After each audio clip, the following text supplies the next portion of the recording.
according to his riches in glory, and then end up buying my own private jet. No, my own God is different. He does not supply anybody's needs for them to contribute it into the pockets of robbers and marauders. And it's a sin. Yes, sir. It's a sin to keep quiet and allow God's supplies to go to waste.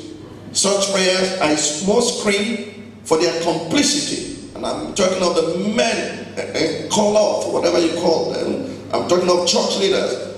It's a small scream for their complicity in the whole affair of sanctification of the rod of political power, which has been turned to whips of Rehoboam, and which the flock of God, the people of our nation, have been endlessly and relentlessly beaten. The hottest part of hell is reserved for preachers who take advantage of the people of God.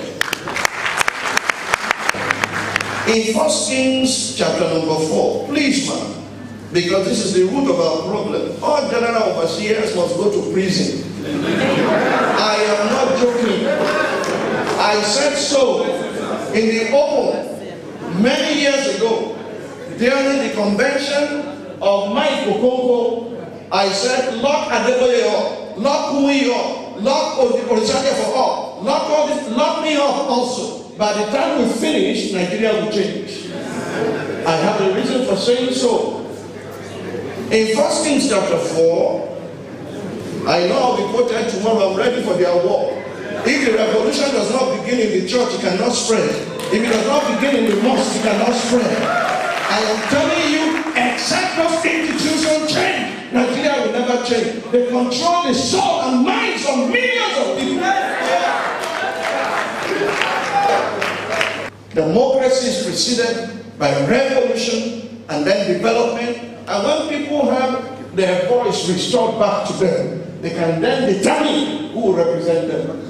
We have put the cart before the horse. That revolution must begin. It must begin with you. It must begin with me.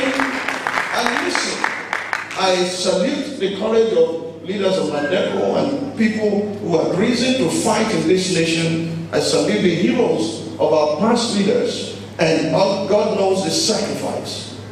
The reason we are clamoring to save before we change is because if it is not saved, there will be nothing to change.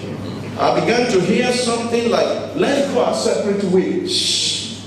That's what I'm fighting. That we can still salvage our national unity and cohesion and still remain one country where we change values and different parameters than that which we have received hitherto. By the grace of God, Almighty God, who spoke. You know, even Solomon himself said, all that I've amassed, who knows who will inherit it from me if you will not be a fool? And Rehoboam became a fool. It was on the third generation that the revolution hit.